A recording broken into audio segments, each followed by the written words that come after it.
evaං me sutaං ekaං samayaං bhagavā සාවන්තියං විහෙරති 제තවනේ අනාථපිණ්ඩිකංස ආරාමේ අතකෝ අඤ්ඤතරා දේවතා අබින්කන්තාය රන්තියා අබින්කන්ත වන්නා කේවල කම්පං 제තවනං ඕවාසෙන්වා යේන භගවාතේනුපසංකමී උපසංකමින්වා භගවන්තං අභිවාදෙන්වා ඒකමන්තං අන්තාසී ඒකමන්තං තිතාකෝසා දේවතා භගවන්තං ගාතාය අංජබාසී බහුදේවා මනුන්සාච මංගලානි අචින්තයොං ආකංකමානා සොන්තානං බ්‍රෝහි මංගලමුන්තමං අසේවනාච බාලානං පණ්ඩිතානංච සේවනා පූජාච පූජනීයානං ඒතං මංගලමුන්තමං අතිරූපදේශවාසෝච පුම්බීජ කත පුඤ්ඤතා අන්ත සම්මා පනිදිච ඒතං මංගලමුන්තමං බාහු සංචංච සිම්පංච විනයෝච සුසිංකිතෝ සුභාසිතාචයාවාචා ඒතං මංගලමුන්තමං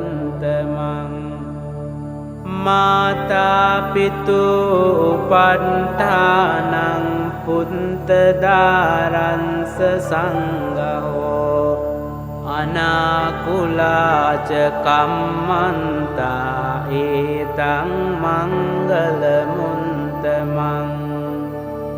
දානංච ධම්මචරියාච ඥාතකානංච සංඝෝ අනවංජානි කම්මානි ඒතං මංගලමුන්තමං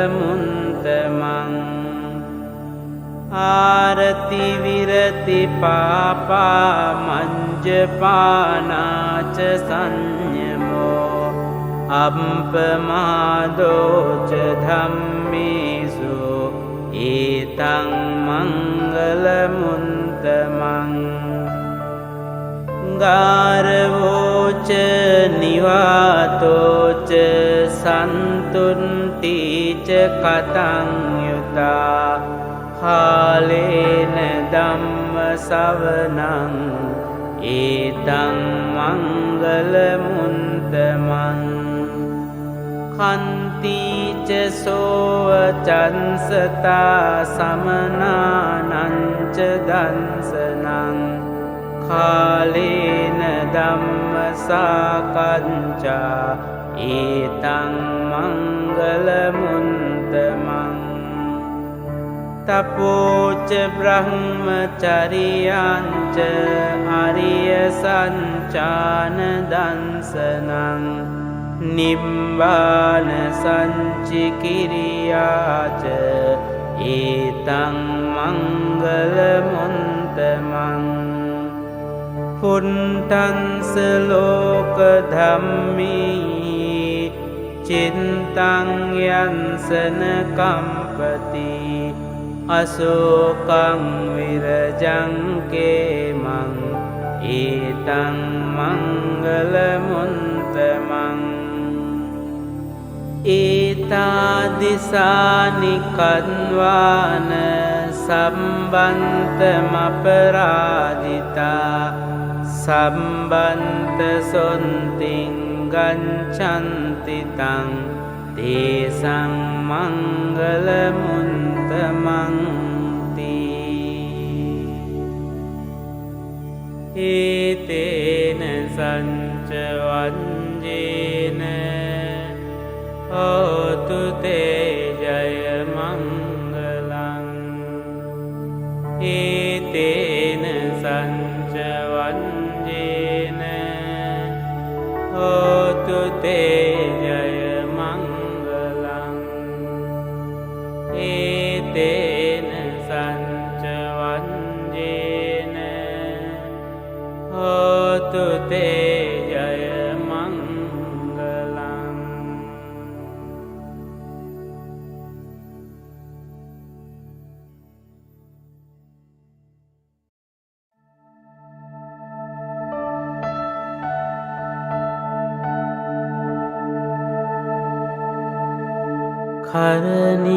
කරණීයමන්ත කුසලේන යන්තං සන්තං පදං අභිසමින්ච සක්කෝජුච සුජුච සුවචෝචන් සමුදු අනතිමානි සන්තුන්සකෝච සුභරෝච අම්පකින්චෝච සල්ලහුකවුන්ති සන්තින්ද්‍රියෝච නිපකෝච අම්පගම්බෝකුලේසු අනුනුගින්දෝ නචකුන්දං සමාචරේකින්චි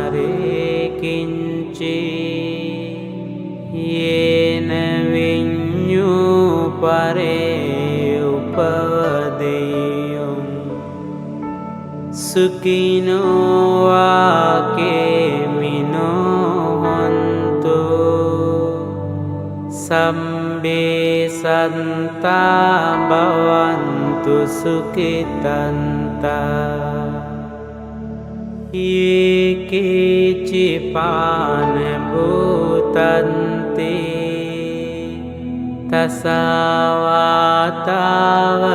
තසවාතාවරාවා අනවසේසා දීඝාවායේ මහන්තාවා මංජිමාරංසකානුකතුලා දිත්ථාවායේව අන්දින්තා යේච දුරේ වසන්ති අවිදුරේ භූතාවා සම්භවේසීවා සම්බේ සන්තා භවන්තු සුඛිතන්තා නපරෝ පරං නිකුම්බේත ඥාති මඤ්ඤේත කන්ත චිනං කංචි ව්‍යාරෝසනා පටික සංඥා ඥාඤ්ඤ මඤ්ඤංස දුක්ඛ මිච්ඡේය මාතා යතානියං පුන්තං ආයුසා ඒක පුන්ත මනුරංකේ ඒවම්පි සම්බභූතේසු මාන සංභාවයේ අපරිමාණං මෙත්තංච සම්බලෝකස්මින් මාන සංභාවයේ අපරිමාණ උන්දං අදෝච තිරියංච අසංභාදං අවේරං අසපත්තං තින්ඨං චරං නිසින්නෝවා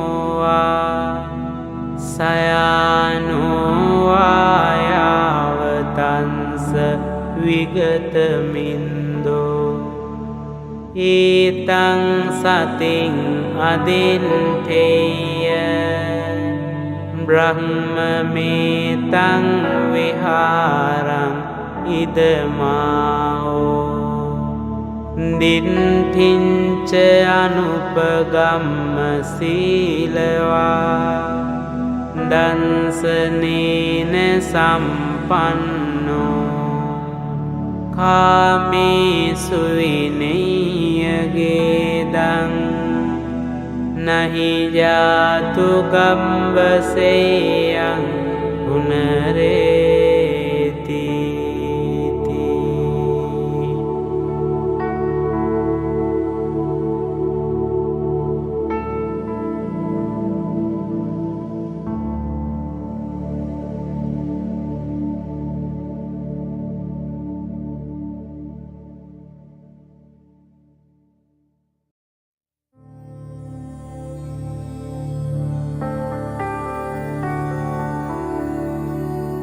එවං මේ සුතං ඒකං සමයං භගවා සාවන්තියං විහරති 제තවනේ අනාථ පින්ඩිකංස ආරාමේ අතකෝ අඤ්ඤතරා දේවතා අබින්කන්තාය රන්තියා අබින්කන්තවන්නා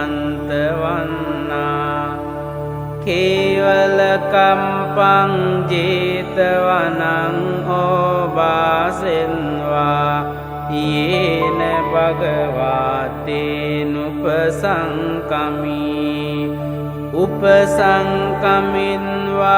භගවන්තං අභිවාදෙන්වා ඒකමන්තං අන්තාසී ඒකමන්තං තිතාකෝසා දේවතා භගවන්තං ගාතාය අංජබාසී.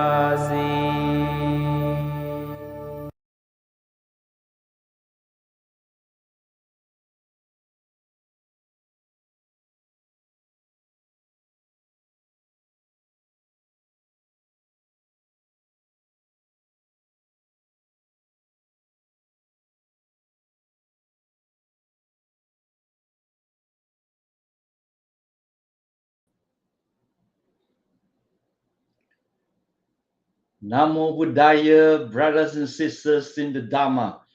Very good morning to all of you who have logged in so early. Suki Hontu. How are you all getting along with your families, relatives, and friends? Happy to see you again and again on another Sunday Facebook Live. And remember, it is be good that you connect it to your external speaker or mirror onto your smart TV. In your living room, share with your families. If you like, you can continue to give us a like and wish each other in the comments box. Namo Buddhaya, brother and sister in the Dharma. Welcome to SGBA 82nd Online Sunday Buddha Puja service. This online service is giving opportunity to all devotees to bring the Dharma and bring the chanting and the sharing of merits to you. Let us begin with the Buddha Puja service. To prepare, let us invite Brother Chim to make the offerings. To the devotees who have prepared the offerings, you may light the candles or oil lamp now. And the rest of you, you may place your palms together in Anjali.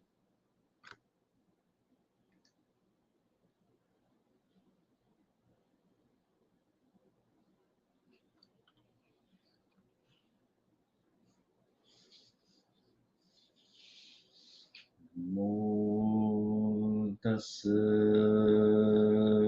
bhagavato arahato samma sambuddhassa. Namo tassa bhagavato arahato samma sambuddhassa. Brothers and sisters in the Dhamma, let us pay homage to the Triple Gem. Buddhang Bujemi, Dhammang Bujemi, Sanghang Bujemi.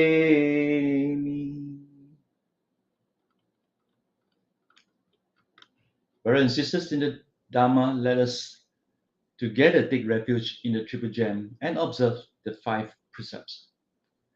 Namo tassa bhagavato arahato samma sambuddhassa. Namo tassa bhagavato arahato samma sambuddhassa. Namo tassa bhagavato arahato samma sambuddhassa.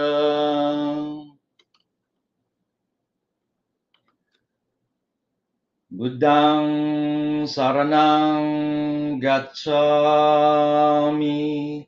Dhammang saranang gacchami,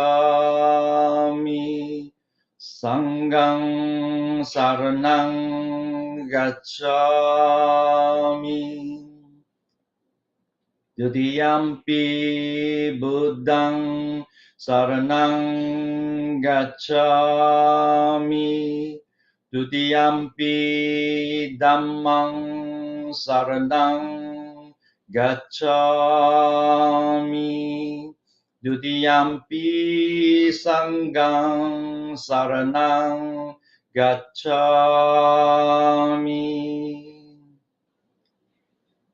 Tatiyampi Buddhang saranang gacchami, Tatiyampi Dhammang saranang gacchami, Tatiyampi Sanghang saranang gacchami. Panchasila. Panatipata veramani sikkhapadang samadhiyami. Adinadana veramani sikkhapadang samadhiyami. Kame submichachara veramani sikkhapadang samadhiyami. Musawada veramani sikkhapadang samadhiyami. Surameraya Majjapamadathana veramani sikkhapadang samadhiyami. Imani panca sikkhapadani samadhiyami. Imani panca sikkhapadani samadhiyami. Imani panca sikkhapadani samadhiyami. Sadhu, sadhu, sadhu.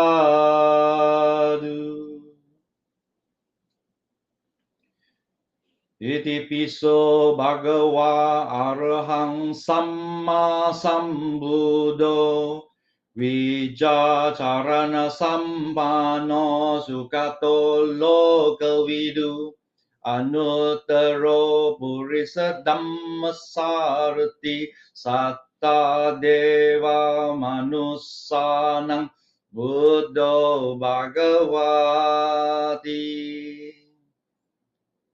Swakato Bhagavata Dhammo Sandediko Akaliko Ehipasiko Opaniyoko Pachatang Veditabo Vinyuhiti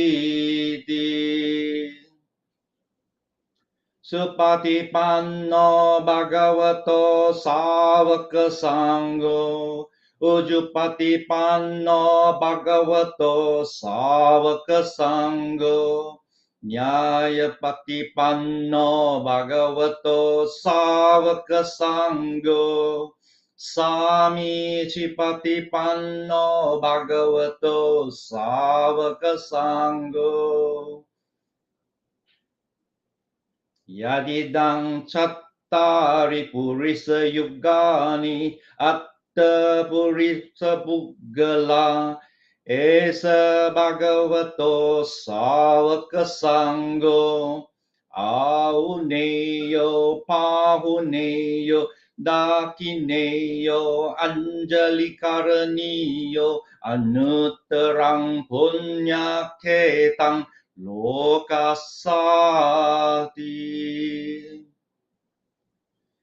Vandami cetiyang sabbang sabbatane supatititang Saririka dhatu mahaboding Buddha rupang sakalang sadang Yasamule nisanova sabbari vijayang aka pato sabbanyutang satta vandetang bodhipadapang ime ete mahabodhi loganate na pujita Aham pite namassami bodhi raja namatute.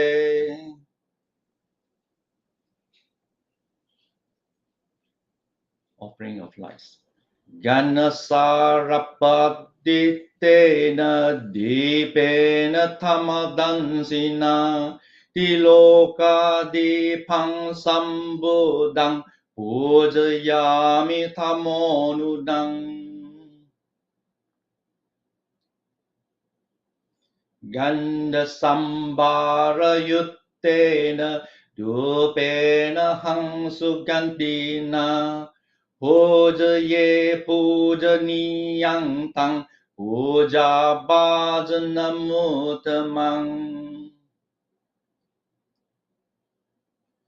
Vanaganda guno petang etang kusuma sandating Pujayami munindasa siripada saroruhe Pujemi buddhang kusumena nena punnena metena chahotu mokang Hupang milayati yata idang me kayo tatayati vinasa bhavang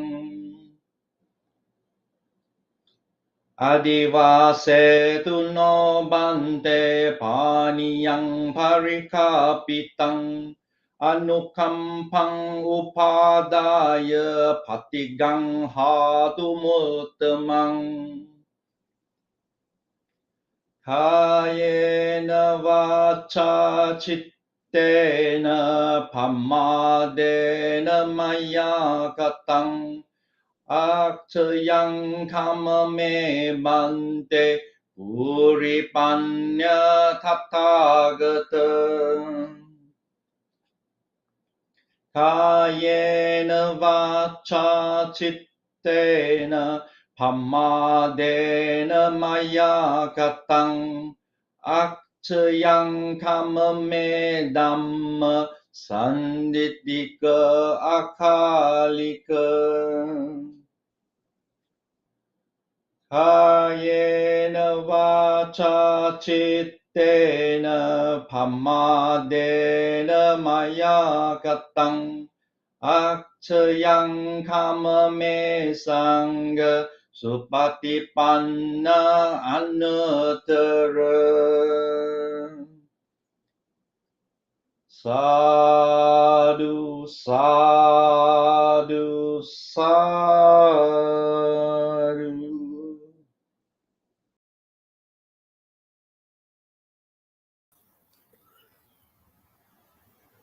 Namo Buddhaya, and good morning, brothers and sisters in the Dharma. This morning, we are very pleased to have Brother Sangchai to be with us in a Sunday Buddha Puja again. We shall also be inviting Brother Sangchai to give us a Dharma talk this morning with the title, The Choice of Good and Evil in Samsaric Circle, Part 3. For the information of those who may be new to Brother Sangchai, please allow me to do a short introduction. Brother Sangchai is the lay Dharma advisor of Subang Jaya Buddhist Association. He began his formal Buddhist education in the Buddhist Institute Sunday Dharma School Brickfields. Among his early teachers were the late Venerable K. Sri Dhammananda and Venerable H. Guna Ratana. Brother Sangchai was a former chairman of the Buddhist Mission Society Youth Section. He also served in the ESCO of the parent body, BMSM. Brother Sangchai was the Dharma Committee Chairman while serving in the Executive Committee of Subang Jaya Buddhist Association. Currently, he is a director of Nalanda Institute, the education arm of Nalanda Buddhist Society. Brother Sangchai is a striving meditator and is active in sharing the Dharma at various Buddhist centers in Malaysia and Singapore. His talks center around daily practice of the Dharma and how it transforms one's life. He feels it's important to understand the essential teachings of the Buddha as it gives Buddhists a strong foundation of knowledge which prevent them from wrong interpretation and practice of the Dharma. Brothers and sisters in the Dharma, if you have any questions pertaining to this talk, you may type your questions in the comment section.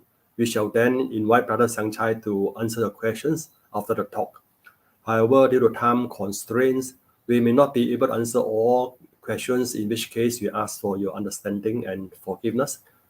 Brothers and sisters, we are now pleased to invite Brother Sangchai to deliver the talk on the choice of good and evil in Samsaric Cycle, Part 3. Over to you, Brother Sangchai. Sadhu, sadhu, sadhu.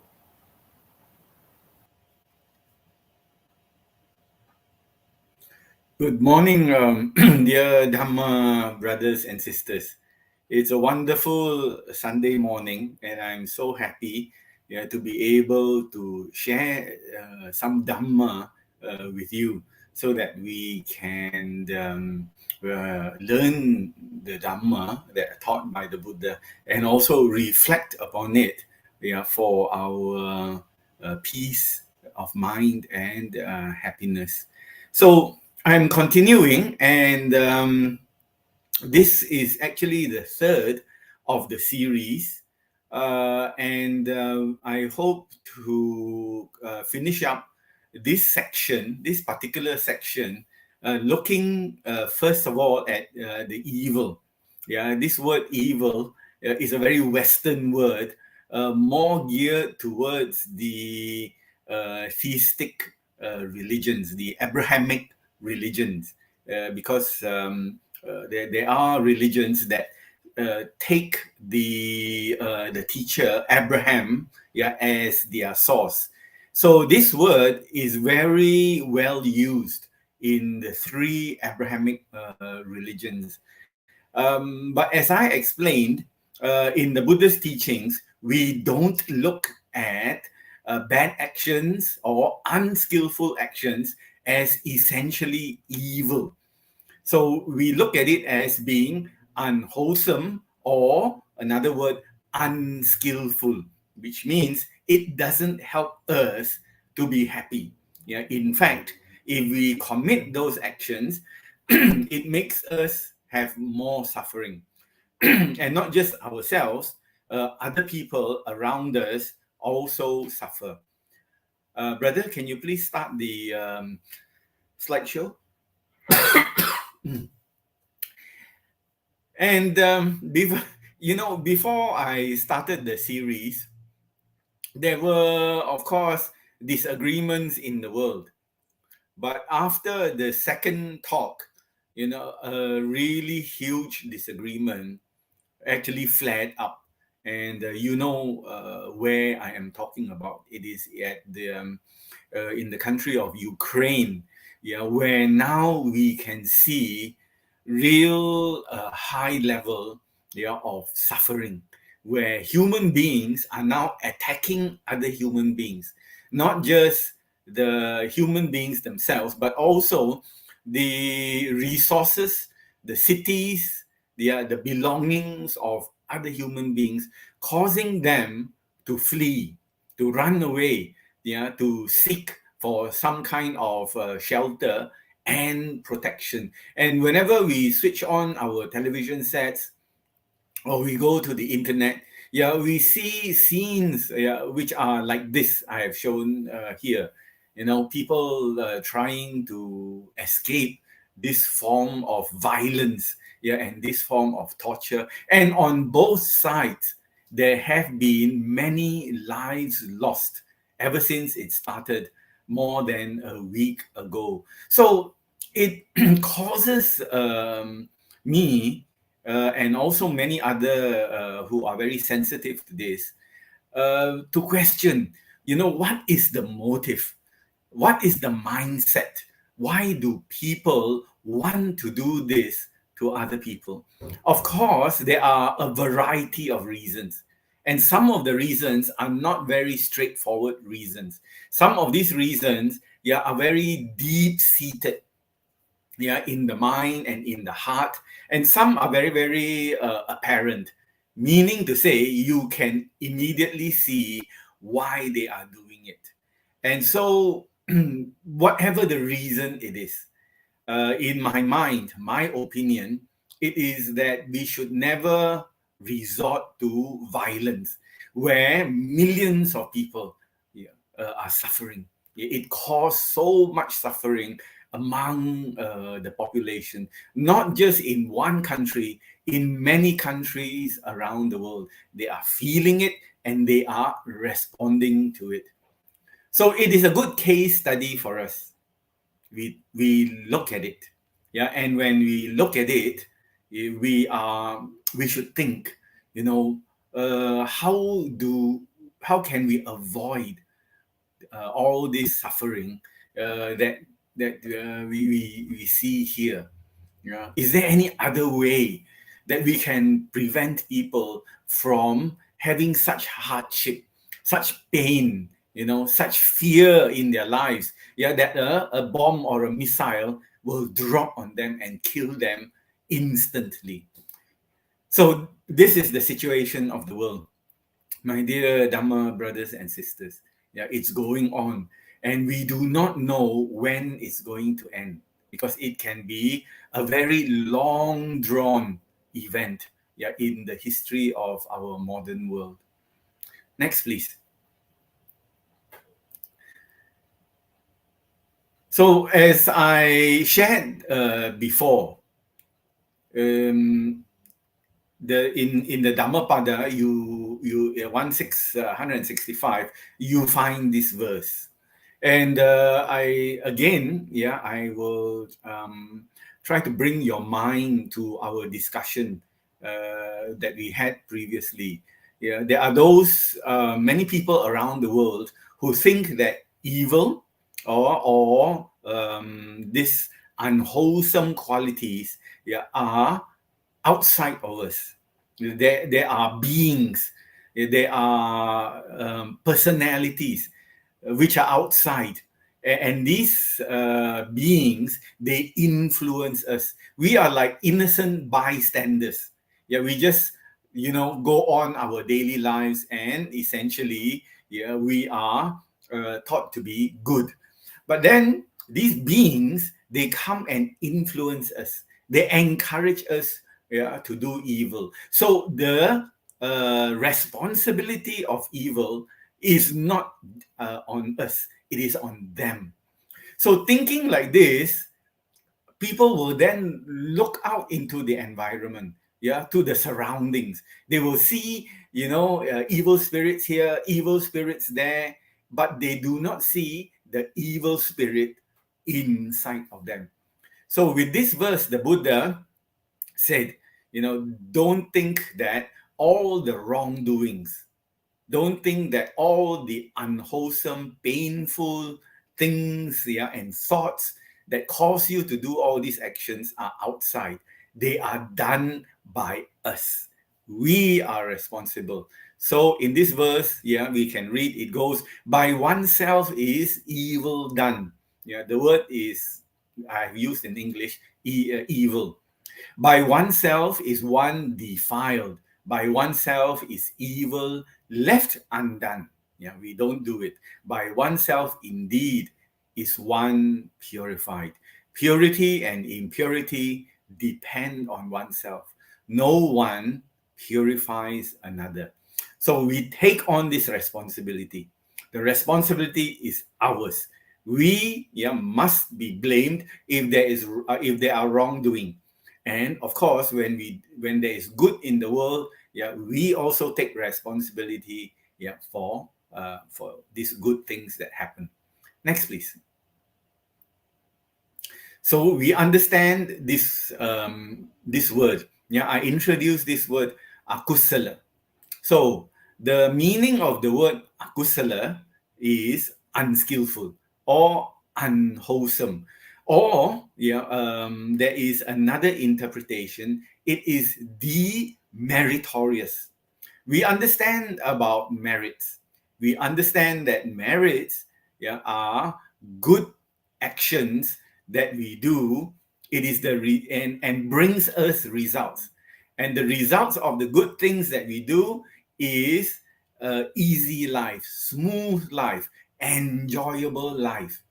It is like when we start on a long journey, we put a lot of food into our pockets. We put money in our pockets. We put umbrella and spare clothing into our backpack. And so when we travel on this journey, whenever we feel hot or uncomfortable, we can put out the umbrella. We can change our clothes. And when we want to spend money on buying food and all that, we have our own food, we have money to buy food. Our journey is very, very easy, smooth, and comfortable. But when we don't have that kind of money or resources on the journey, we look here, look there, we are very uncomfortable, and we cannot buy those things to enjoy ourselves. So we are always lacking.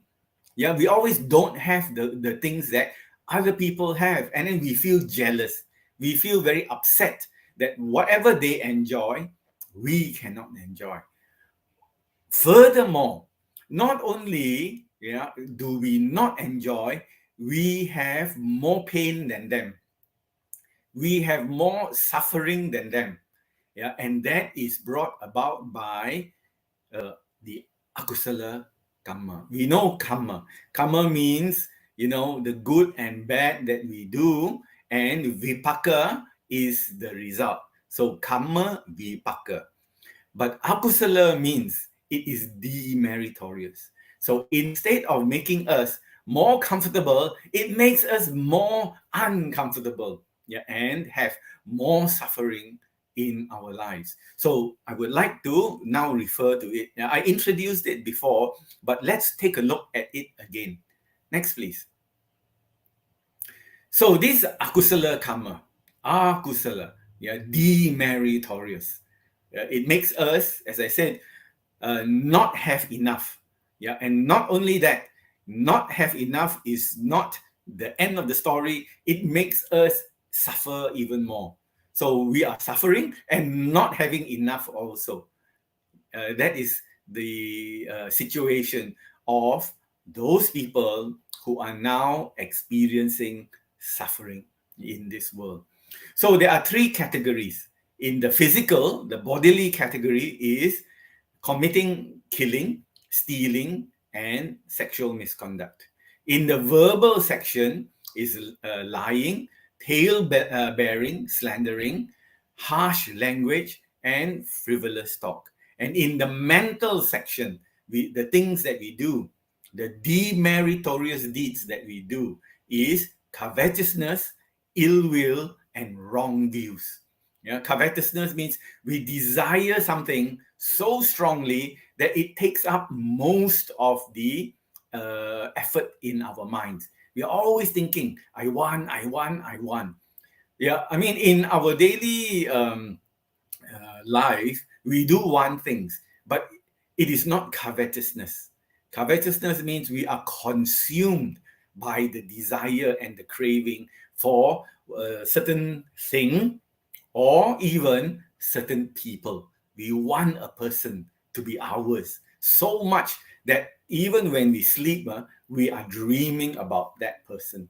So the next one is ill will and also wrong views. So we will go through it in a very surface level, and then we will talk about the results in more detail. Next, please. So what are the roots of the Agusala karma? The roots, what makes human beings, not just human beings, all sentient beings? Because animals we can see, but there are also other beings out there that we cannot see that are driven to do Agusala karma. What makes them do it? The roots of it. So the roots, as explained by the Buddha, is a deep-seated quality in our minds that makes us do the wrong thing. The things that contribute to further suffering. So these three roots are greed or lobha, hatred or dosa, and delusion or moha. So there is greed, which you can also say is craving. There is also attachment, can be put under lobha. There is hatred, aversion, ill will, irritation. If your coffee is not hot enough when you order it from the coffee shop, this coffee is cold. There is an irritation. So it can be of small or very light level right up to the hatred that caused the war.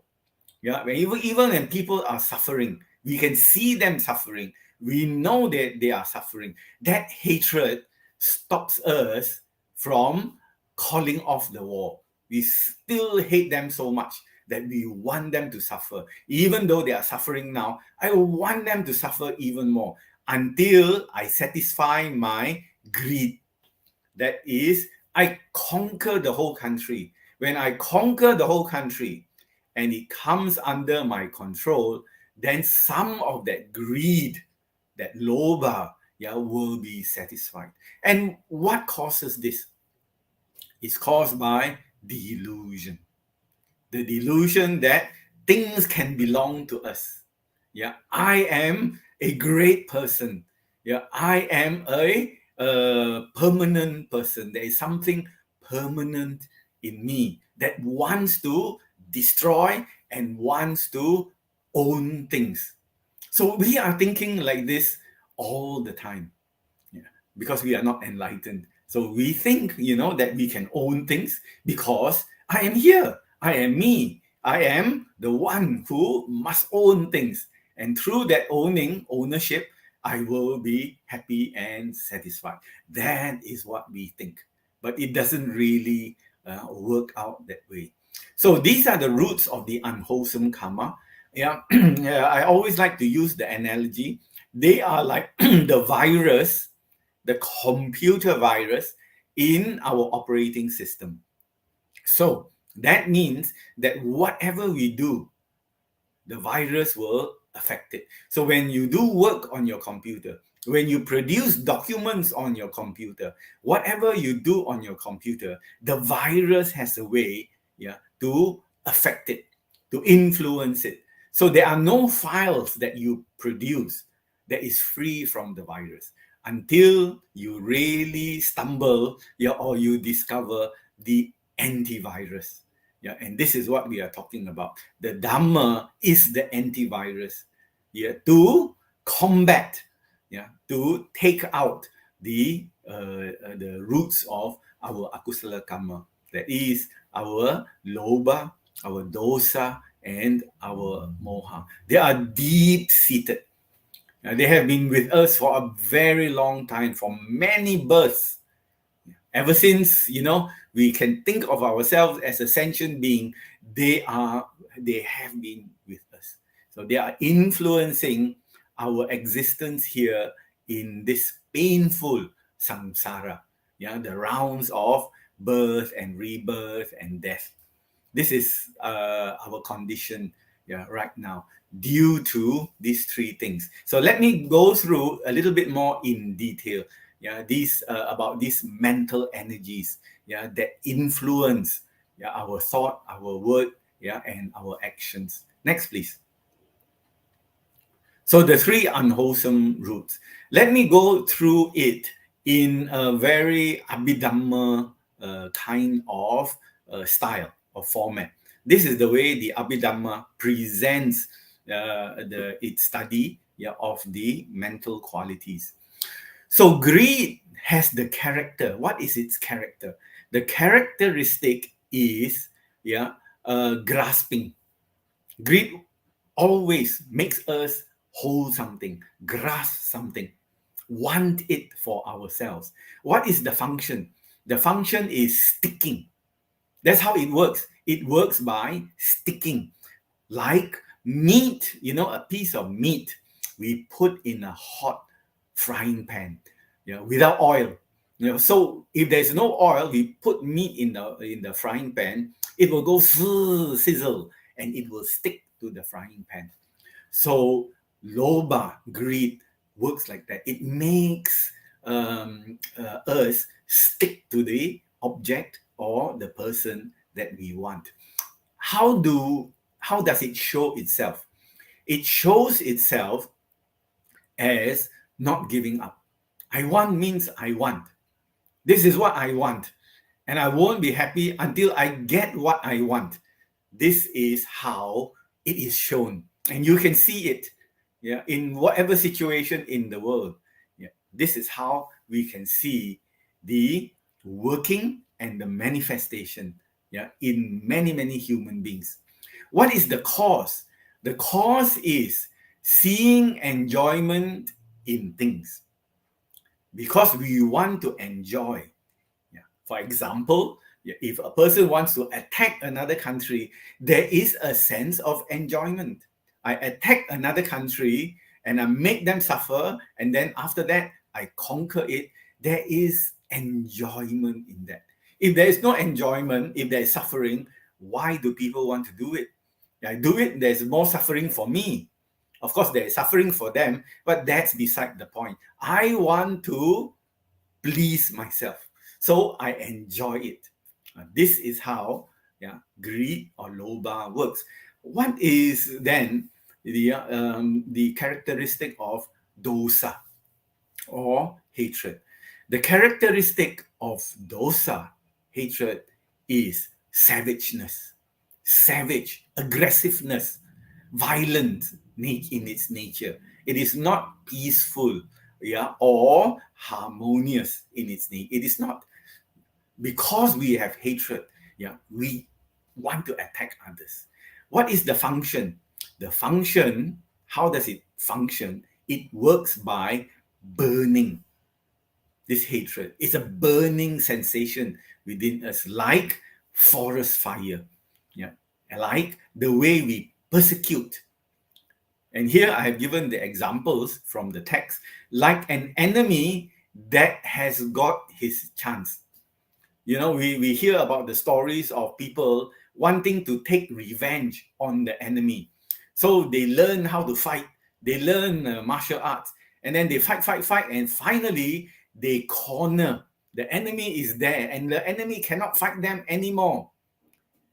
So the way we look at the enemy with this wish of taking revenge is the feeling of dosa, of hatred. This enemy cannot fight us, but we are going to do what we have aimed to do for a long time, that is to take revenge.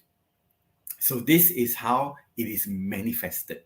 It is burning, and I can take my revenge or do what I want to do without any resistance. Then the cause of it is annoyance or irritation. That means to say, there is some kind of friction with the person or with the object. So what we want to do is just, as I said, to destroy it because of our savage nature. So that is the proximate cause. There is an irritation, and I want to get rid of the irritation. And when I have destroyed the person, my irritation will go down.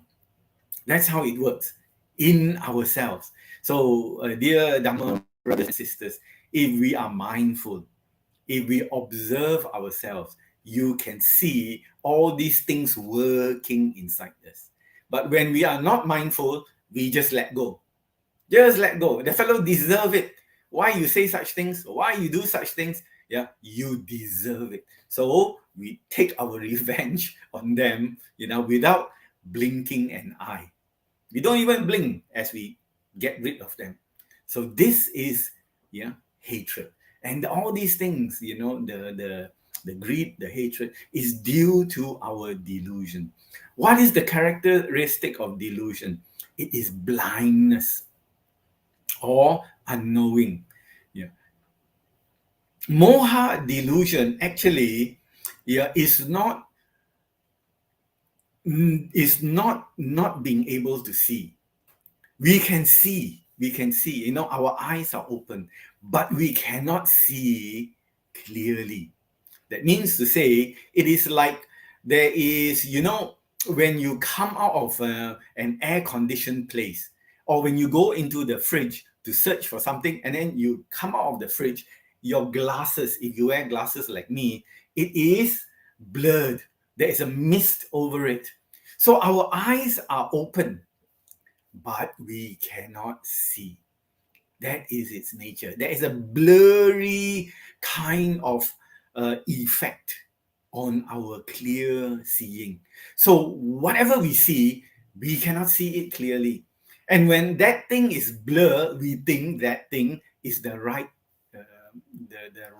form or the right nature of that thing, even though it's blurred. And we make mistakes. For example, we see that there is a stick on the road, so we want to pick up that stick, but that stick is not really a stick, it is a snake.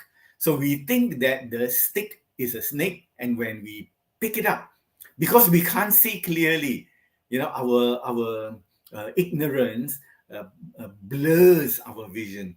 When we pick up that stick, thinking it is a stick, and it is not a stick, it is a snake, that snake will bite us. That is what is happening to us most of the time. So the function is non-penetration. It conceals true nature. It blurs, it covers the true nature of the things that are out there. It is manifested by no right view. This is the way we understand it. We can see it. There is no right view. There is always wrong view. And when we follow the influence of wrong view, we will go to the wrong place. We will go to a place of more suffering rather than right view, samadhi, that takes us to a place of less suffering and more happiness. So it is darkness when we are influenced by this unwholesome root. And the proximate cause, be very careful. The proximate cause is unwise attention. So what is this unwise attention? What do these two words mean? It means we let our mind go there. We know it is dirty, it is muddy, yeah. It does not give us benefit. In fact, it gives us more suffering. But our mind still wants to turn to that direction, wants to go there and mix, with this object that disturbs our peace of mind. So we give it attention, but it is not wise attention. We know when we go there, it will disturb us. Yet, we want to go there because we think this is the right thing to do. And then when we go there, it disturbs us. And then we get more angry, more dosa. And then when we get the dosa, we want to satisfy ourselves with the lobha, the greed. So this is our situation, my dear Dhamma brothers and sisters. This is the situation we find ourselves in today. How do we get out of it? Very, very good question. Next, please. So now I would like to very quickly go through the requirements, to do a bad action. You can't simply do a bad action fully. These are the full requirements.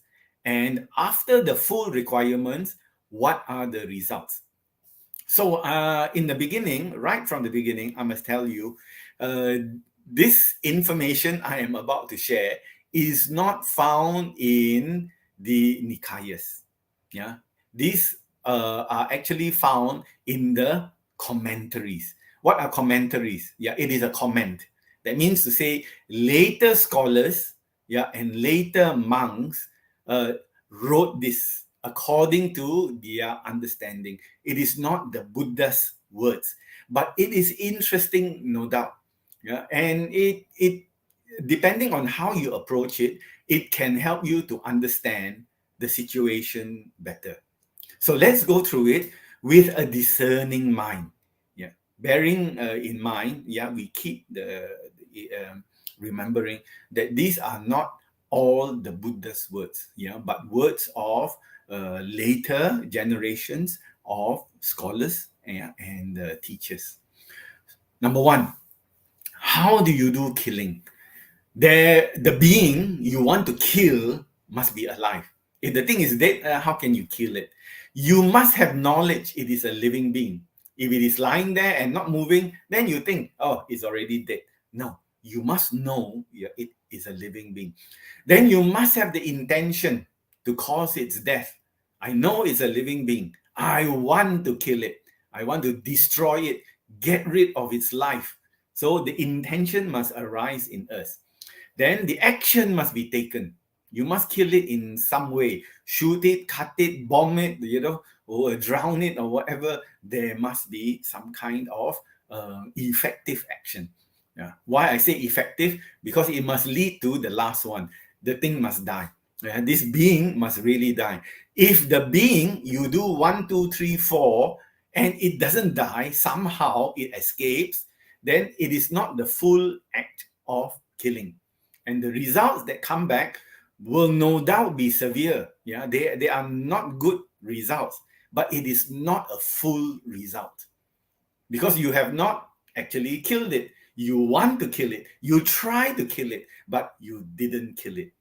But if you want to kill, you try to kill, and you kill it, congratulations, you really have killed something. Yeah. And the results for killing will come back to you 100%. Let me explain a little bit more. The results of karma are not easy to understand. It is not like, I hit you, you hit me, everything is settled. The karma that causes the reaction it also depends on the level of lobha, moha, and dosa. The greed, the hatred, and the delusion. How much of it you have, you will multiply what you are doing by X figure. If your greed, hatred, and delusion is 1,000 on the scale, you can multiply your killing by 1,000. So it's not just I kill you, you kill me, finish. That result will come back 1,000 times more intense. So what does that mean? 1,000 times more suffering. So don't think it is just an easy 1-for-1. Depends on your mind, depends on your intention, depends on the influence of lobha, dosa, and moha. How strong, the drive is to do these akusala karma. Then stealing, very straightforward. Yeah, there is an article or an object or a being. You know this article belongs to another. There must be the intention. Action must be taken. So by this action, you have removed it and from that person, and it is now in your possession. So that is the full act of killing. Next, please. Next slide, please, brother. Correct. Sexual misconduct. Sexual misconduct means there must be a woman or a man with whom it is improper. What is the meaning of improper? It could be the husband or the wife of somebody else. Not only that, that person maybe is not married yet, but promise there is a mental commitment. There is a link to another person. So this person said, I am only going to commit to you, only to you, and you must commit to me, and we will get married at a certain time.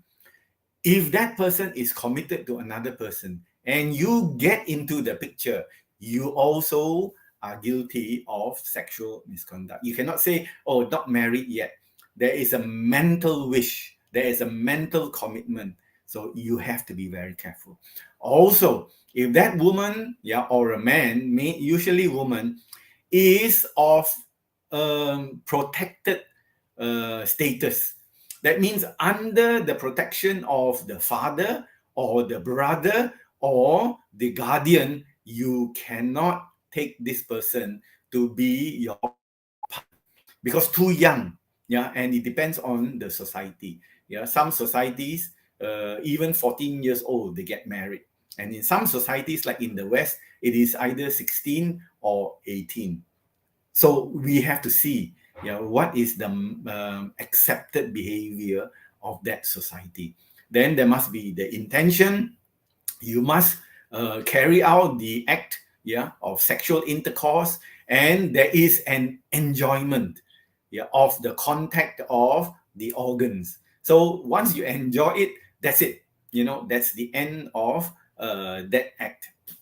Now, I will also share with you, as I said, this is not totally in such detail explained by the Buddha, but it is interesting for us to actually see it.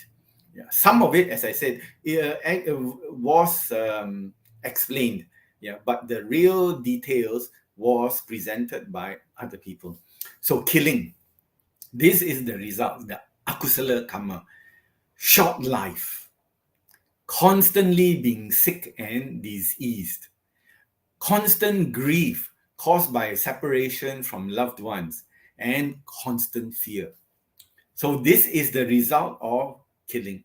If your health is not good since the time you are born, you have committed killing in the past. If you get aches and pains and diseases and sickness coming to you at whatever time, it is probably due to the act of killing.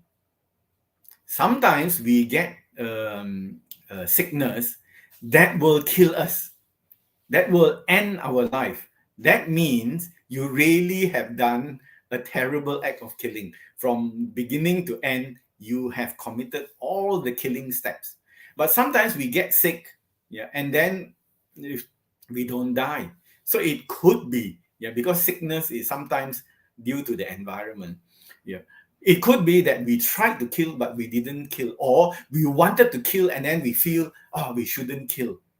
For example, like chickens and animals, we want to kill the animal and then we look at it, it is a living being, I cannot go through with it. But we already have committed number 1, number 2, number 3, but we didn't go through with the action and we let the animal go. So it is not a full action. Even when you do number 1, number 2, number 3 points, in your mind, you are subject to some kind of Agusala karma. You will be uncomfortable. You will have to go through the results. So we have to guard our minds as well. Stealing. And we can discuss this even further. Stealing. You will be born poor. You will have a hard life. Those people. Unfulfilled desire. You want, you cannot get. And you will have a dependent livelihood. Whatever you want in your life, you need in your life, you have to ask from people. You cannot work and get it by yourself. Not on your own independent means. You will always be dependent on others. If they don't want to give it to you, just too bad. If they are kind and give it to you, maybe, you enjoy it. But that is the result of stealing. What about sexual misconduct, as we have discussed? You will have many enemies. The person who has committed this. You will get undesirable wives and husbands. Whomever you marry, you cannot live in peace with them. You will have birth as a woman or as a eunuch. Okay, some people will argue, this is very biased. If you are very, you are not being fair to women. But we can see that the life of a woman is more uncomfortable due to the physical processes of menstruation, of having babies. There are more, in a woman's body, there are more working parts than in a man. And when you have more working parts, there is more opportunity for breakdown. It's just as simple as that. And so, even due to the monthly pain, the menstruation, you already suffer. Something which men sometimes cannot understand. But some men will be sympathetic to their sisters, to their friends, to their wives, and try to understand. Or you will be born as a eunuch. You will have your sexual organs removed forcibly, not through your own intention. It will be removed for you. So these are is explained. Some of it explained by the Buddha, some of it explained by other scholars. Next, please.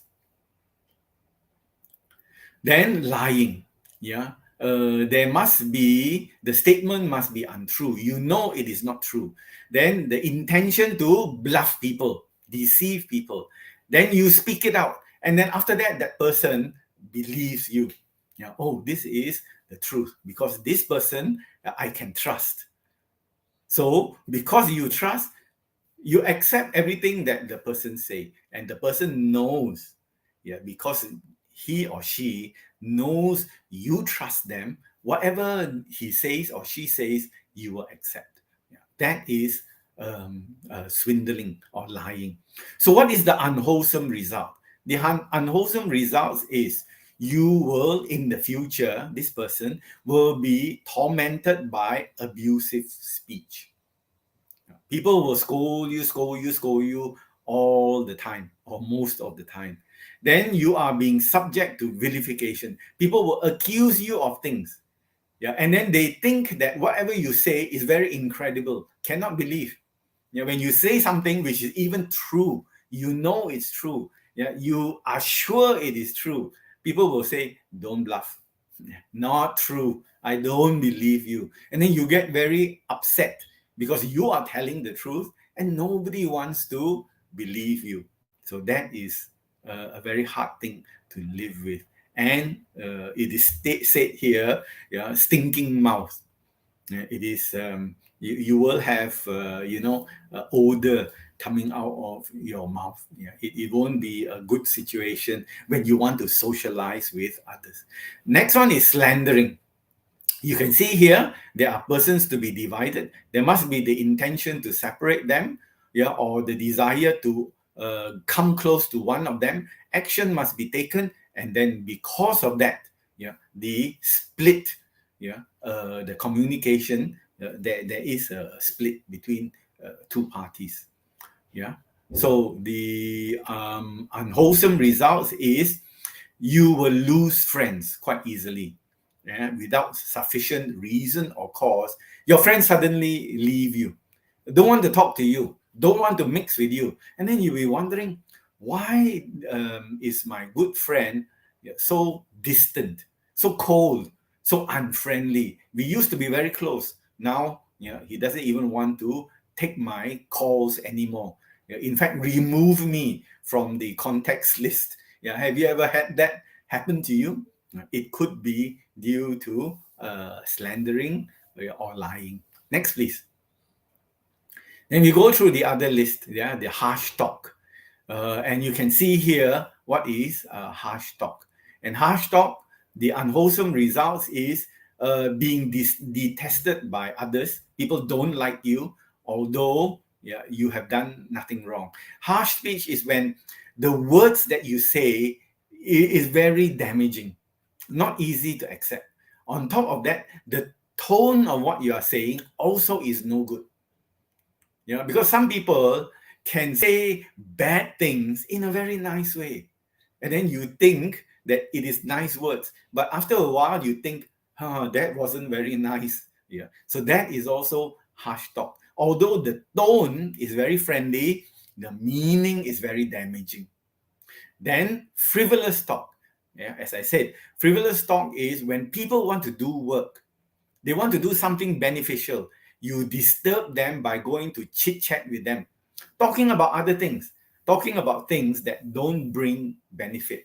So the effect is you will have defective bodily organs and incredible speech. Nobody believes you, and your organs don't work very, very well. Because when people want to do spiritual things, such as meditation, the training of the mind, they need some peace and quiet. And suddenly you want to practice your drums. You suddenly want to watch TV very, very loud. So the person cannot calm his or her mind.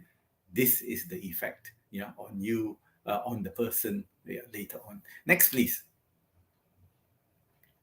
Then covetousness and ill will. Covetousness means you desire it strongly, saying this would be mine. Not only would, I think this should be mine. So the unwholesome results is non-fulfillment of one's desires and wishes. Ill will is you are angry, strong mental desire to harm others. So you can see what's happening in the world now. There's a strong desire to harm so many living beings. The result is this person will suffer ugliness, suffer from many diseases, and have a non-likable nature. People don't like him or her. Next one, please. And wrong view. This is very dangerous. Taking what is wrong as being right, and what is right as being wrong. So what it means is there is the perverted manner in which the object or topic is viewed constantly arises, which means you take a look at what is happening, and the perverted nature of the thinking of the mind changes it to a different way from what is accepted by the whole of society, by what is normally said to be the truth. So the understanding of it according to that misconception takes place. That is how we commit wrong view. There are many kinds of wrong view, the Buddha said. One of which there is no such thing as karma. So you do whatever you want to do. Don't worry. After this life is all going to end. There is no life after this. So people don't worry about what they do. Whatever pleases them, whatever satisfies them in this life, they will just do. So what are the unwholesome results? You have base attachment. That means you are attached to things that are very, very low standard. The low standard things you think are already very high standard. There is lack of wisdom. There is the dull wit. You cannot think clearly out of your problem. Yeah, you have chronic diseases and blameworthy ideas. The ideas that you have, yeah, semua tak boleh pakai.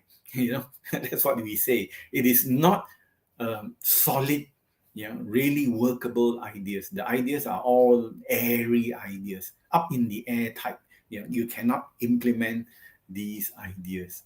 And not only that, there is an addition to this. If your wrong view leads to wrong actions, you will end up even lower. You can end up in the hell worlds where you will suffer even more greatly. Next, please. So now we take a look at the 10 defilements. These 10 defilements go a bit further than the 10 demeritorious deeds. These are really the qualities that hold us back from advancing in our lives. And it brings more suffering to ourselves and also to others. These defilements really cut us off from developing wisdom and the attainment of enlightenment, awakening, being able to see, having insight into the true nature of our lives. I will just read the 10, but it is the last two I am very interested in. There is greed, hate, delusion, as mentioned. There is conceit, wrong views, doubt, torpor, restlessness, and then the last two, shamelessness and recklessness. Ahirika and anotapa. The opposite are the great guardians of the universe. It guards us. It makes our life acceptable. It makes our life harmonious. It makes us human beings. So, hiri and otapa are the great qualities. As I said, they are called the guardians of the world. Hiri means moral shame. It is the shame to do bad deeds, to do demeritorious deeds, to carry out any of these 10 defilements. It is a shame. We cannot break precepts, either 5 or 8 precepts, because we have hiri. We let people live their lives because of this shame. If we carry it out, it is because we do not want to harm others. It will lead to losing our self-respect and the respect of others. We don't respect ourselves anymore. We will go about thinking, how can I do that? I can't live with myself. And some people, when they commit wrong things, they will kill themselves. They are so full of shame, hiri, and they are also full of otapa. That is fear, because they know that doing the wrong things will give them bad results. So they are fearful. They are not like fearful of pain, but they are fearing it in their minds. Their minds will disturb them. That is the fear. They cannot accept their minds criticizing them. There is a self-criticism. So because of that, there is fear. The first one is shame. The second one is, you are fearful of your own self-criticism. That is one part. The other one is fearful of the punishment that will come with it. We, of course, we believe in karma, and we know that if we do bad things, the result of those unskillful, unwholesome actions will give us more and more pain. Next, please. Where we look at ahirika and anotapa. So, my dear friends, there's supposed to be an animation. Oh, okay, here it is. What is this ahirika and anotapa? It is when we are faced with wrongdoing, either good or bad. We have to make a decision. We think about it. So if we have been trained, if our minds have been conditioned and disciplined by hiri and otapa, we will turn towards the good. But if our minds are not trained, not disciplined, not conditioned, whenever we choose to do good or bad, we will turn towards the bad. Having said that, even those of us who have been trained, who have been conditioned, there are certain things we will turn to doing not skillful actions because this quality of ahirika and anotapa appear in our mind. At that moment, it appears. Normally, it doesn't appear.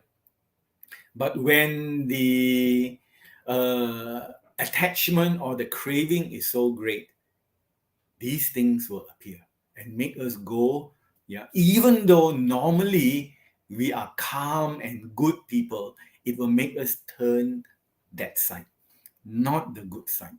So, ahirika is the opposite of the shame. Ahirika means there is shamelessness. The skin very thick. Do the bad thing, no shame. It's okay. I can do it.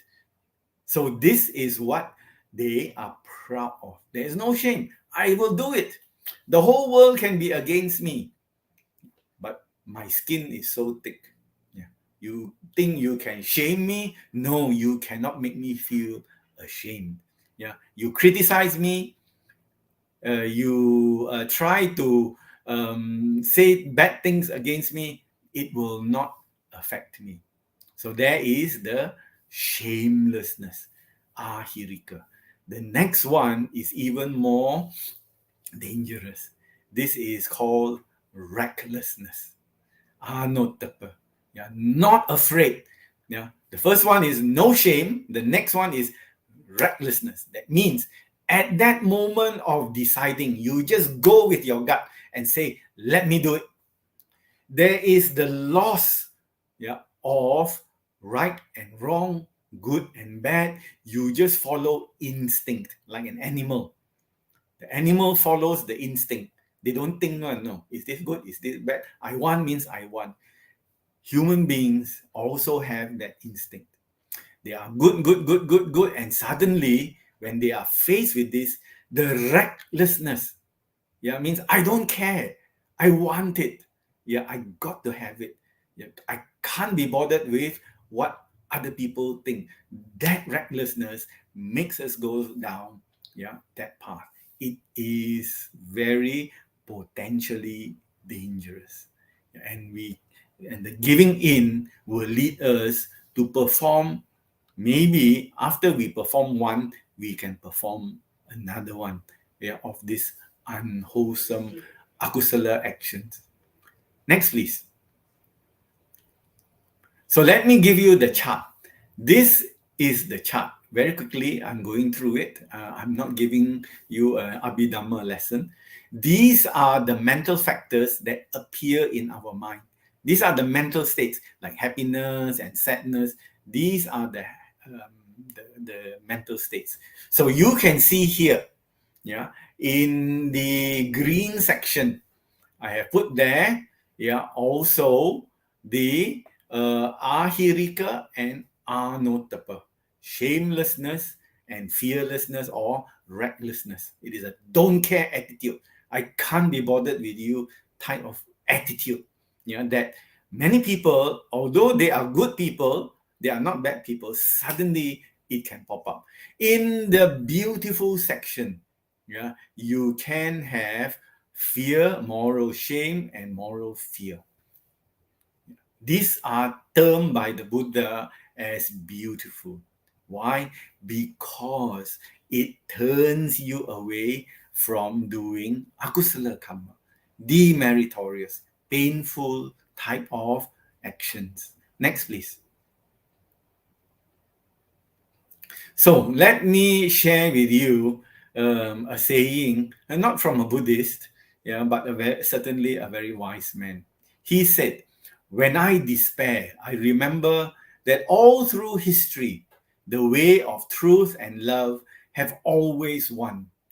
In the beginning, the love and truth does not win, but Mahatma Gandhi was convinced that truth and love will always shine through. Furthermore, he says, there have been tyrants and murderers, and for a long time, they can seem invincible, but in the end, they always fall." Think of it. Mahatma Gandhi said, think of it. Always. Next, please. So here I would like to share some sayings. I won't go through it. There are quite a bit to absorb. I will just share with you the Dhammapada saying on the Brahmin. I will read it out. "That one I call a Brahmin who is never angry, never causes harm to others, even when harmed by them." So a Brahmin is a person of high status. "That one I call a Brahmin who does not hurt others with unkind acts, words, or thoughts. Both body and mind obey him. That one I call a Brahmin who has put aside weapons and renounced violence towards all creatures. Such a one neither kills nor helps others to kill. That one I call a Brahmin who is never hostile to those who are hostile towards him, who is detached among those who are selfish and at peace among those at war." These are beautiful, beautiful words, from chapter 26 of the Dhammapada. If we want to live harmonious, peaceful, and satisfactory lives, we have to follow this advice. If not, we will get a lot of trouble. Next, please. So let us conclude. This is the third in the series. So we will no longer discuss Agusala karma. In the next talk, when I have the opportunity, I will then discuss Kusala karma. Those actions which bring about benefit for us. So let me go through this. It is a condensation of my thinking. We face situations and make decisions constantly in our lives. We may react wisely and get pleasant results, or ignorantly and experience painful results. So how we act is entirely up to us. We can bluff other people, we can swindle other people, but we cannot swindle ourselves. We cannot cheat our own selves. Eventually, as Mahatma Gandhi said, karma will catch up with us. So the Buddha taught us the four great efforts. What are they? To prevent the arising of unwholesome states and thoughts that has not taken up residence in our minds yet. We let go of the unwholesome states and thoughts that we already have. So let us let go. We train ourselves, we condition ourselves. We cultivate wholesome states and thoughts not yet risen. That means good states and good thoughts that haven't appeared. Let them appear now. And we maintain wholesome states and thoughts already risen. That means they are in us. Let's maintain it. Don't let it go away. So these are the qualities of right effort in the Noble Eightfold Path. It is through wisdom and mindfulness that we can recognize the right qualities to develop and avoid those that bring us suffering. So, my dear brothers and sisters, if we want true happiness, we have to live by the advice of the Buddha, or else, we will encounter difficulty, pain, and suffering, and yet we don't know why.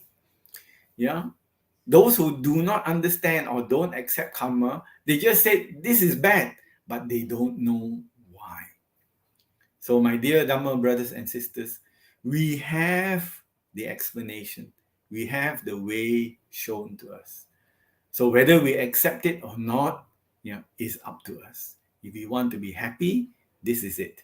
If we want to reject happiness, if we want to be more uncomfortable and suffering, it is also up to us. Next, please. So thank you very much for your kind attention. So may we be alert, our minds very quickly spring up with hiri and otapa when we are faced with agusala actions, so that we can prevent ourselves from doing it. So may all beings be well and happy. Sadhu.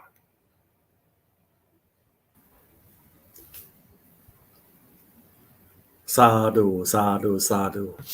Thank you very much, Brother Sangchai, for the very interesting, educational, and insightful talk this morning, which is relevant in today's world, where there's so much chaos caused by so many people in this world, which may at times irritate us to make sometimes result what they call unwholesome action that may result in some bad karma vipaka.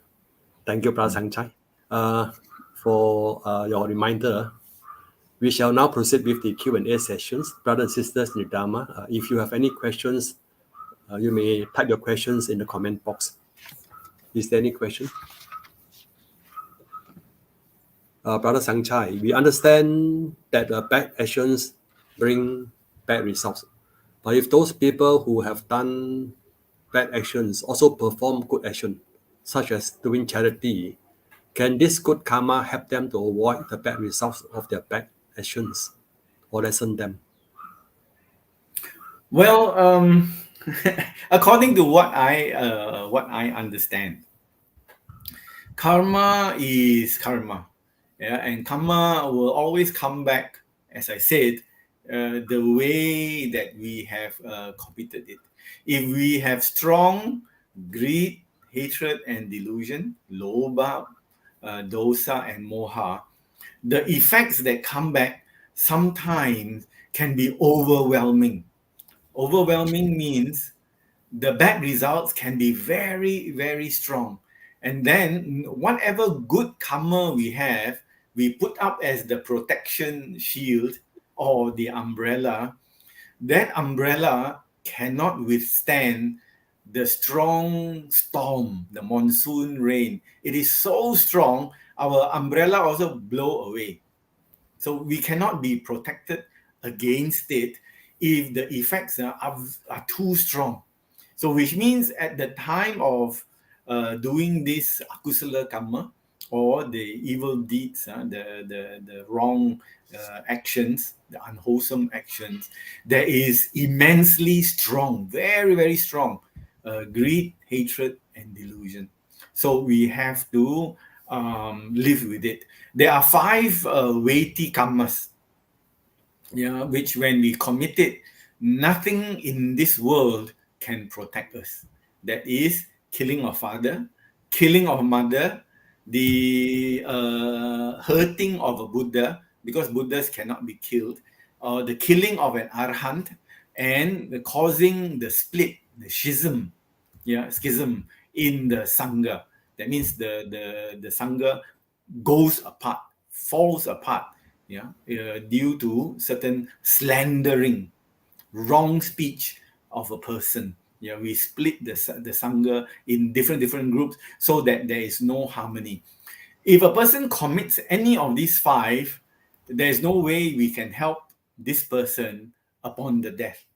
According to the Buddha, the immediate result is this person will have to be reborn in the hell worlds and stay in the hell worlds for a very, very long time, because these actions are caused by very, very strong, greed, hatred, and delusion. Now, let us go to the not so strong. So sometimes people might be doing wrong things for their whole life. For example, they might be slaughtering animals. They slaughter cows, goats, chickens, sometimes pigs, and all these things, for other people to consume. So they have been doing this for years, and we know that we have heard stories that when it's time for them to pass away, there is a lot of suffering. They cannot pass away easily or comfortably, in their last few moments. So some of these people, they do good deeds like charity. They give money to the temple, give food to the monks. They help to build hospitals and help orphan children and all that. Does it help? Yes, it can help, but a good action, a bad action is a bad action. The bad action, the karmic results, the vipaka, must take its course. But if we are lucky, as the vipaka, the result takes its course, a good result comes, and support us.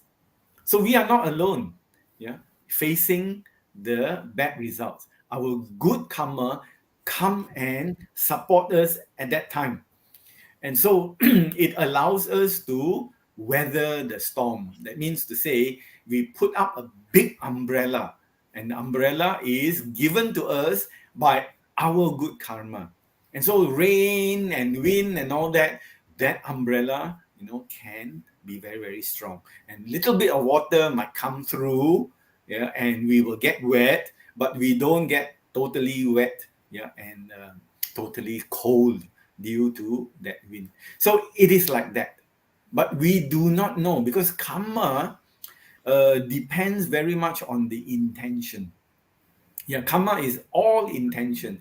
If your intention is very strong, the result will also be very strong. If your intention is moderate or weak, the result also will be moderate and weak. And your good actions, your good karma and vipaka can protect you in those cases where the result is moderate or weak. But if it is strong, it is not easy to find protection, from those very, very uncomfortable, and painful karma and vipaka that comes back to us. Thank you. Yeah, thank you, Brother Sangchai. I think very well explained. Very well explained. Give us a better understanding. We go for the next question from L.Y. Teo. Sila is important to Buddhism. Not to kill is the most important thing not to do. However, there may be cases where killing need to be done to prevent further loss of lives and misery. An example in point is listed in Liu Fang's 4 lessons, where in a village, a group of robbers had been robbing and killing the villagers. So this continued for a while until a group of the villagers organized themselves and killed the robbers. And only then the village becomes safe and peaceful. What is your thought on this? I think what's your thought on this? Okay. This is the most direct action to take. If you want to have peace, destroy the source of your unhappiness. Then you will live happily and peacefully after that. Okay. but you wait for the karma to catch up with you. And when the karma catches up with you, you have to endure it. Because there are other ways. I mean, and it is not to say these ways are worldly ways. They are unworldly. That means they are not those easily thought out by worldly people. Worldly people will, of course, meet the force with the force. You fight me, I fight you. You kill me, then I can't kill you. You kill me, then my relatives kill you. It's like that. My son will train up and kill you. So that is the worldly way. There will be no end to it, because do you think those robbers will forgive you? Yeah, so those robbers will be killed, but they will also be reborn somewhere. And somehow the thought that these villagers kill me will arise in them. They might not understand it, but there will be some anger. There will be some enmity. Yeah, enmity means like enemy, For some reason, they will feel these villagers are my enemy, and they cannot understand it. But those who can understand karma will explain these people were killed by the villagers. So wherever they are reborn, maybe they are reborn in another village nearby, and this village will have a sense of enmity, or hatred. So this is where feuds, F-E-U-D, feuds between one village and one village, or one clan and another clan, and one group and another group. It arises because of this. You get rid of them, they of course die, they are born somewhere, then the anger towards this group will arise in another group, and this group will go and kill them, and then they will be reborn, and they will get angry, and the fighting never ever ends. So in the worldly way, the way of the world, and these lessons or books or treatises are written by worldly people. And I hope when you come to Buddhist centers to learn some of the Dhamma will teach us unworldly ways. Because these ways are not the way of the world. I mean, the way of the world, there are so many books written. Even the Art of War, is a worldly book. Teaches you how to destroy other people. So good. Yeah, it is good, You destroy your enemy, etc., etc.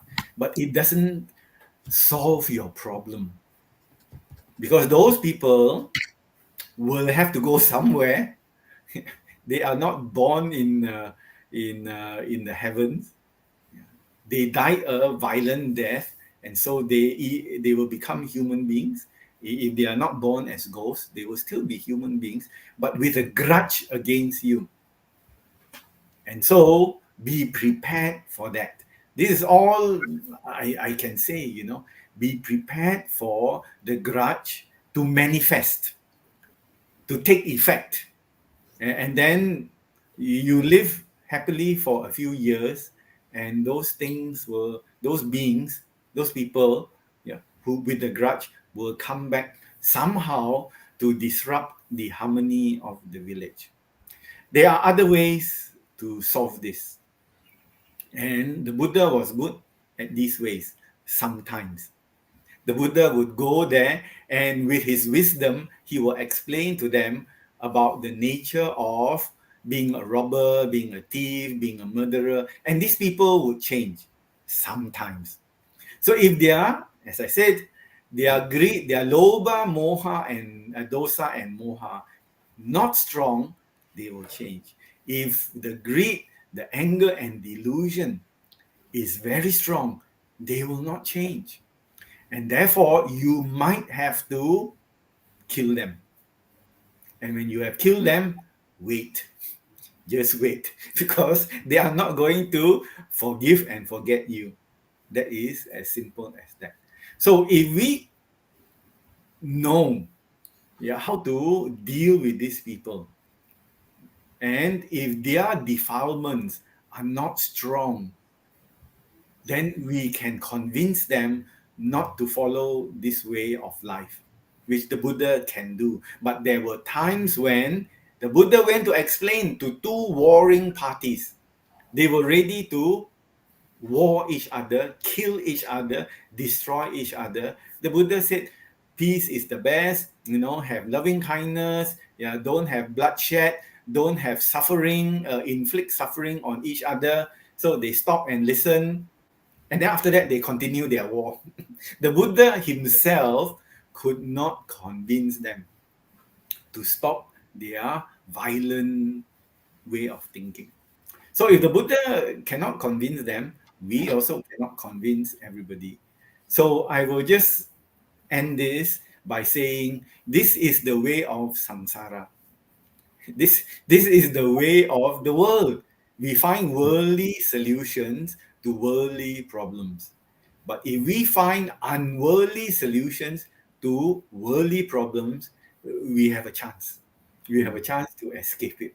But if we have worldly solutions to worldly problems, then it is a loop. It is a cycle. I kill you, you kill me. I kill you, you kill me. There are many, many stories, about these two women, who life after life kill each other's children. And then finally the Buddha explained, and then they were able to understand. Because although they have anger, the anger is not very intense. So they were able to understand. But if as I said, the defilements are strong, we cannot understand. We just even don't want to listen to any advice. I hope that is satisfactory to you. Yeah, thank you, Brother Sangchai. I think LYTO question is a very, very good question, but very difficult to answer. Because I think many of us also put in the dilemma sometimes what to do when such similar situation arise. How we can do in such a way that we don't harm others and don't harm ourselves. Sometimes it's quite difficult, but I think your question, your answer is excellent, giving us a better way to discern when making our decision. Thank you, Brother Sangchai Sadhu. We go for the next question. I think due to time constraint, we will just take two more questions. I can see quite a few questions, but I think we'll just take two questions from Brother Lawrence Low. Brother Tan, is those suffering or are those suffering due to war their own karma? Very often, in my opinion, very often it is. It might not be all the time. Some people, they are caught in the wrong place at the wrong time. And so they have to suffer, but most probably they also can escape because it is not their karma. It is maybe their friends, their relatives, and they just go there for a holiday, and then suddenly there is a warfare started. And then they think, I must get out of here, and they are usually successful to get out of that place. This is my opinion. They might be uncomfortable for some time because nobody is comfortable in a war, but they just say, let me go home now, no more holiday, I just go home. So they are able to go home. But as I said, as an answer to the last question, you settle your problem by killing these people. But how do you know this thing that is happening now is not your karma? We only see the surface, we only see somebody attacking them. And we say bad people are attacking the good people. But why are these people in that situation now? We don't have the ability to understand it.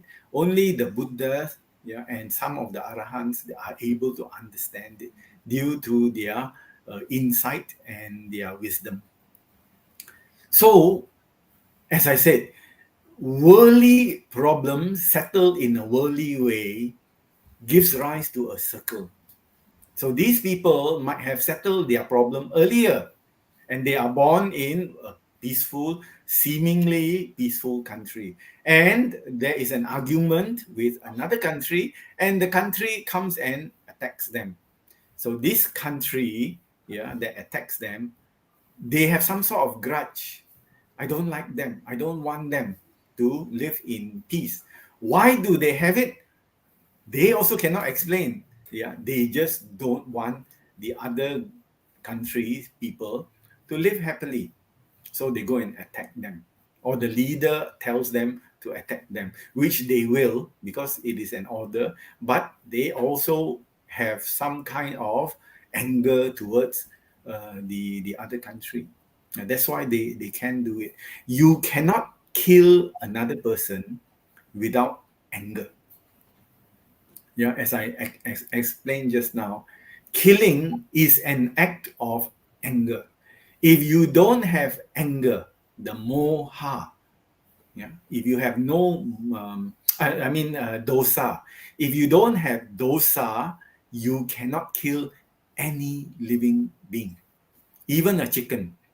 If you want to cut the neck of the chicken so that you can have roast chicken, for your dinner, that moment of killing must have anger. If you have no anger, you cannot chop the neck. There must be an then, and that is caused by ahirika and anotapa. Do you recognize these words? Shamelessness and recklessness. This recklessness is very important. It is, I do. So when you chop the chicken's neck, there is restlessness, recklessness, recklessness in your mind. Then only you can kill. If not, the person does not have the consciousness, the intention cannot arise in that consciousness to kill. Because to take life, you must have that. I hope you understand what I mean. You must have that slight anger, not slight, you must have anger for that short time. Then only you can have that act of killing. If that intention, that recklessness and the intention does not arise, you will hold the knife and look at the chicken for hours, just look at it. Because the intention does not arise, supported by the recklessness and the shamelessness. So you cannot kill. Simple as that. So the soldiers who shoot each other, there must be anger.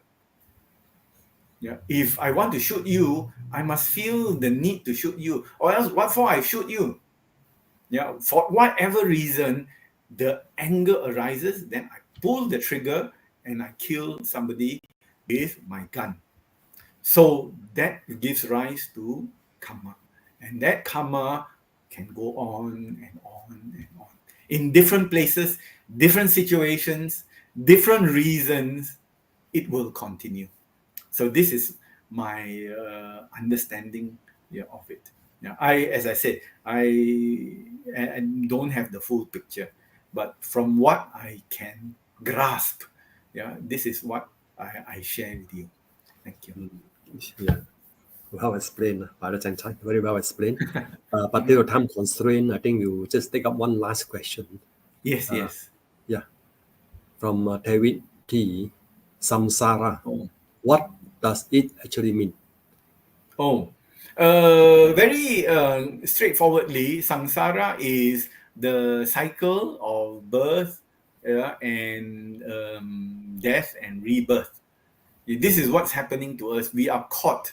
It is, well, you can say it is confined to our world or confined to our world system, but it is not really a structure. It is the energy of our karma pushing us forward to another life. So life after death, life, death. This is what we call samsara. And in Malay language, they have taken this word and given it another pronunciation, sangsara, meaning also suffering. So samsara is suffering. because we come back into this world. If not this world, another world. And whatever world it is still within the sphere of birth and growing old and then dying, and then birth and then growing old and then dying. This will continue, yeah, for a long, long time for us.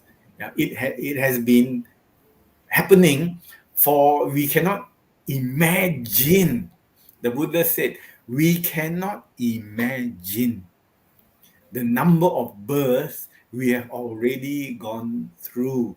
He said, if we pile up all our old bodies that we have inhabited or existed in, it will be higher than the Himalayas, or the highest, like Mount Everest. Have you seen Mount Everest? I have seen Mount Everest. It is very, very high. And so the Buddha said all our Buddhist bodies put together, yeah, compiled into one heap, will be higher than Mount Everest. So this is what the Buddha tells us, yeah, that we have existed, yeah, many, many times in the past. Yeah, for universe after universe after universe, we come again and again and again and again. So this cycle is called samsara. The M is an sound, samsara. Yeah, so that's what it means. Basically, samsara is suffering. So there are some beings, some human beings who escape from samsara. They are unworldly, don't belong to the world. So we call them Arya. They are noble ones who are not subject to birth and death, birth and death, birth and death anymore. So the Buddha is one of these Aryas, yeah, who have gone beyond. They are no longer subject to samsara. Yeah, sadhu, sadhu, sadhu. Once again, thank you very much, Brother Sangchai, for the very interesting, informative, educational, and mentally and spiritually enriching Dhamma talk this morning, and the profound and enlightening answers to questions. On behalf of our members and devotees, once again, we express our heartfelt thanks and gratitude to you. Sadhu, sadhu, sadhu.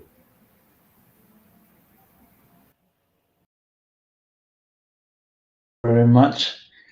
Brothers and sisters in Dhamma, we had participated in the Sunday Buddha Puja service with a calm mind, listening to the Dhamma sharing. With the merits accrued, let us share and dedicate merits to all living and departed relatives, families, and friends, and all beings. May they be free from harm and danger. May Sister Anne Siu have a speedy recovery, free from pain or sufferings.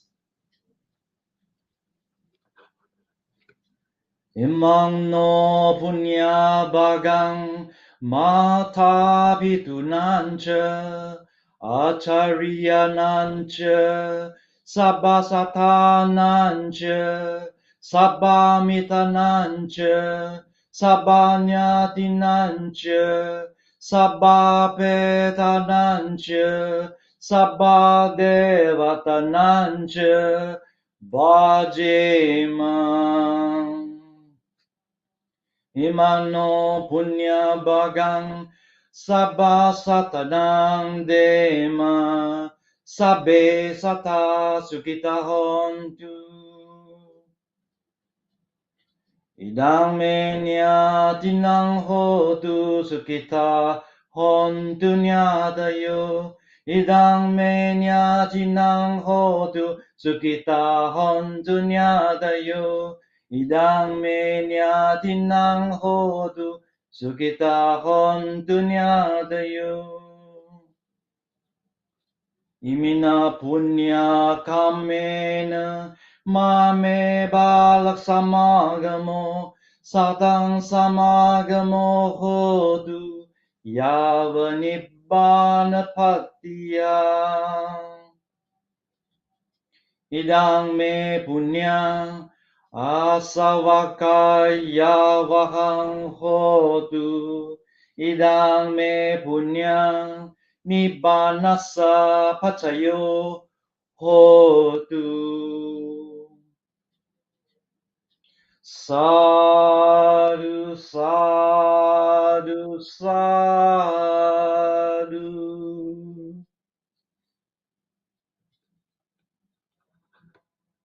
Brothers and sisters of Dhamma, before we end, let us pay homage to the Triple Gem. Buddhang pujemi, Dhammang pujemi, Sanghang pujemi.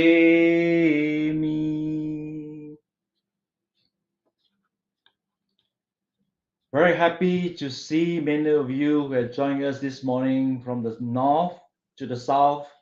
I noticed some of you who had shared this morning's Buddha Puja and Dhamma talk to your friends, family. Thank you. And submitting responses of likes, love, and kind words in the comment box. It has been very encouraging. Please help me to thank speaker Brother Tan Sang Chai. We have come to the end of this 82nd online Sunday Buddha Puja service. We will continue with the Sunday Buddha Puja service on next week, Sunday, 13 March. Please refer to SJBA Facebook or your society's Facebook for information. Continue to stay safe with your family. May you and family be safe, well, happy, and peaceful always. Sukhi Hontu, goodbye. Sabbe Sata Sukita Hontu.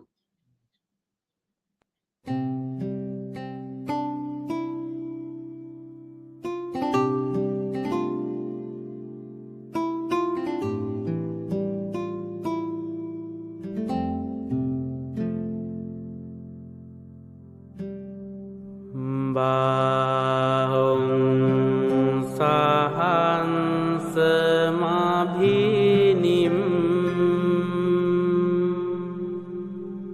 mitesayudantang ngirimi kelang udita Sasene marang Dana didam